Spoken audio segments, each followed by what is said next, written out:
টেন্নাহার জোরে ৭৯তম স্বাধীনতা দিবস উদযাপন। শুক্রবার ৭৯তম স্বাধীনতা দিবস উপলক্ষে সারা দেশের সাথে পাল্লা দিয়ে বীরভূমের কিন্নাহার জুড়ে বিভিন্ন অনুষ্ঠানের মাধ্যমে পালিত হলো স্বাধীনতা দিবস।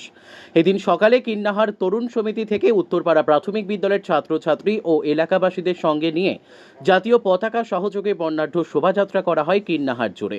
এর পাশাপাশি কিন্নাহার শিবচন্দ্র উচ্চ বিদ্যালয়ে এনসিসি বিভাগের কুচকাওয়াজ স্পোর্টস অ্যাসোসিয়েশনের উদ্যোগে সারাদিন ব্যাপী ফুটবল প্রতিযোগিতা, তারাপদ স্মৃতি উচ্চ বালিকা বিদ্যালয়ের সাংস্কৃতিকমূলক অনুষ্ঠানের মধ্য দিয়ে বাল্যবিবাহ প্রতিরোধে নাটক এবং পরোটা ড্রামাটিক ক্লাবের ১০০ বছর পূর্তি উপলক্ষে ১০০ মিটার জাতীয় পতাকা নিয়ে তেরাঙ্গা যাত্রা। অন্যদিকে ব্রাহ্মণপাড়া বান্ধব সমিতির পক্ষ থেকে ১০০টিরও বেশি বৃক্ষরোপণ সহ আরও বিভিন্ন সংগঠনের সাংস্কৃতিকমূলক অনুষ্ঠানের মধ্য দিয়ে দিনটি উদযাপন করা হয়। এই সাংস্কৃতিকমূলক অনুষ্ঠানের মধ্য দিয়ে মুখরিত হয়েছিল এলাকা জুড়ে। আজ ৭৯তম স্বাধীনতা দিবসে প্রথমেই সবাইকে জানাই শুভেচ্ছা ও অভিনন্দন পরোটা ড্রামাটিক ক্লাবের পক্ষ থেকে।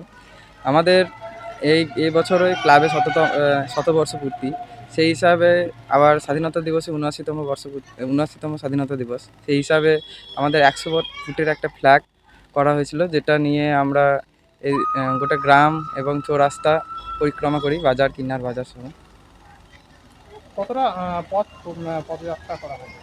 আমরা এখান থেকে আমাদের গ্রাম থেকে ক্লাব থেকে শুরু করে প্রথমে গ্রামের দিকে যাই, তারপর চৌরাস্তা থেকে মরসুমি ক্লাব থেকে পঞ্চায়েত থেকে বাস স্ট্যান্ড হয়ে আবার আমাদের ক্লাব দিকে আসি।